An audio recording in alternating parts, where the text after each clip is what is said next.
What's going on, everyone? So I did a recent video diving into the concerns that the media and others are really drawing up about Austin Reaves and his fit alongside Luka and LeBron. I don't think it's that big of an issue. Obviously, I would prefer somebody kind of more suited next to Luka and LeBron, right? A better like kind of two-way guy, point of attack, 3-and-D type guy. But Austin Reaves is an excellent player. I do kind of wonder what's going to happen with him long term, because you got to keep in mind, he's going into a contract year next year, right? So don't be shocked if the Lakers look to maybe move him in the offseason to go get that better complementary piece alongside Luka, particularly for the long term, right? Like, it's kind of why I wish that they would have traded Austin Reaves and kept Max Christie. However you think is the better player, that's up to you. But I just think Max Christie makes much more sense alongside Luka, and is something we need desperately right now. A legit 3-and-D kind of KCP type of two guard slotted alongside Luka would just do wonders for this team right now. But one of the things that I do think the Lakers will eventually make the decision on is Austin Reaves being the sixth man. That's the role that I said as soon as we got Luka, he should be playing if the Lakers were going to keep him, which they did. And if they're going to keep him long term, they really should. But that's also why I think that they might end up trading him in the offseason, because, again, he's going to need money, right? Probably making $30+ million. And then, how long is he going to be okay with coming off the bench? But him and Luka just don't make a ton of sense in that starting unit unless you just have like super elite defensive guys around them and just like that. Like if you had like Walker Kessler on the interior and, you had like a healthy Jared Vanderbilt or something like that, and he just magically got a 3-point shot, then sure, I think you could justify it. But we just don't have that, right? But regardless, whatever they end up doing and slotting in with Austin Reaves, and whether they keep him long term or they ship him out for other pieces, whatever they end up doing, he needs to be the two guard, right? He needs to stay aggressive and be in attack mode. And one of the things that I talked about very heavily through live streams and just like in the course of videos is that the good thing that I like about Luka coming to this team and you keeping Reaves is Reaves now doesn't have to be that playmaker, right? He now doesn't have to be that. Now he's like the third playmaker. He's not the secondary playmaker, which he still will be at times. But to me, the best version of Austin Reaves, and I've highlighted this, I've broken this down on numerous occasions, and it keeps reigning true. So to me, the best version of Austin Reaves is when he's in attack mode and he's not settling. You see a lot. Recently, he settled a lot more. He had that 1 of 9 3-point shooting game. He had that, 1 of 10 3-point shooting game, right? Like, that's him settling. That's not him being aggressive. Obviously, you have a wide open look, take the wide open look. But once you're like 0 of 4, 0 of 5, you should probably stop shooting and be aggressive, get downhill, attack the closeout, get to your spots and be aggressive.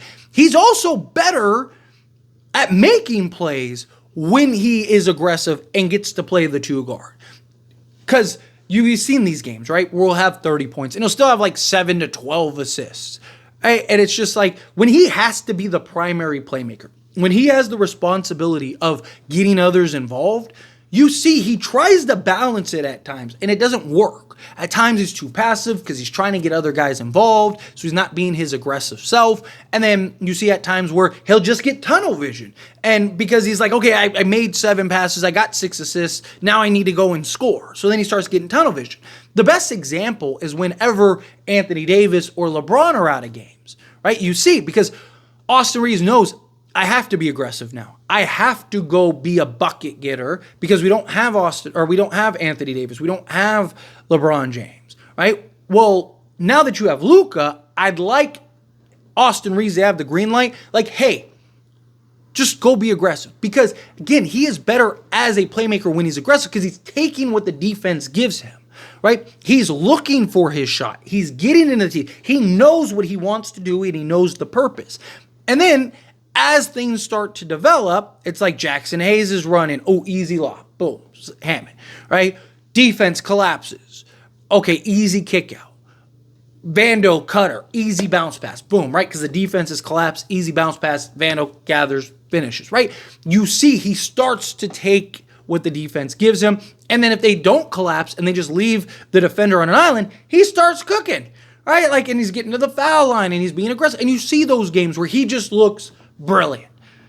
And you're just like, dude, this guy is ridiculous as an offensive piece, right?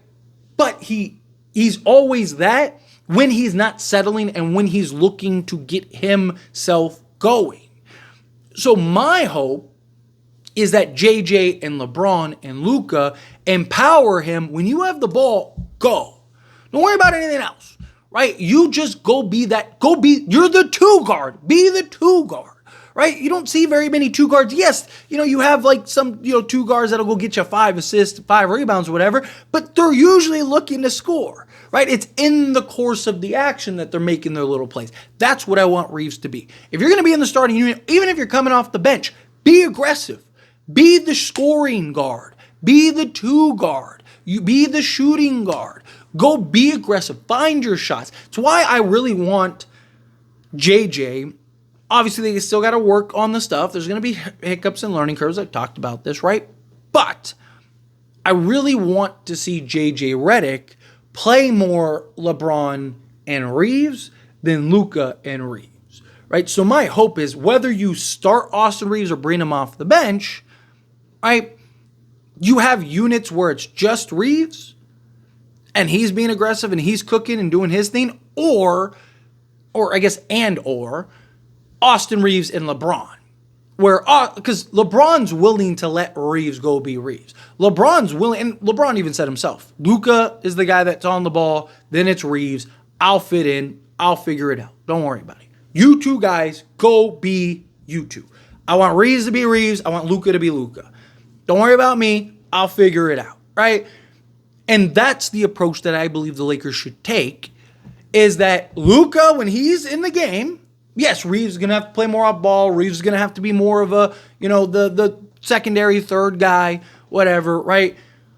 But when Luka's not in the game, give the ball to Reeves and just go, right? And then also, when you do have the ball, even with Luka on the court, go. Don't worry about passing it back up. Don't worry about it. If you can go get your shot off, go get your shot off, right? Be aggressive, though. Stay in attack mode. Stay in the hunt. Stay on top of the opposing team. Break down the defense. Get to the foul line. Get an early bonus, right? Especially with Luka, who's a guy that can do the same stuff, right? Now you just have these two guys that are relentlessly attacking defenses. Good luck, right? And then LeBron's just trickling in and doing his thing. I mean, he's going to go get his 20 just being on the basketball court, right? He can just go get 6 straight points in like little pockets and stuff like that, right? So I'm not worried about LeBron.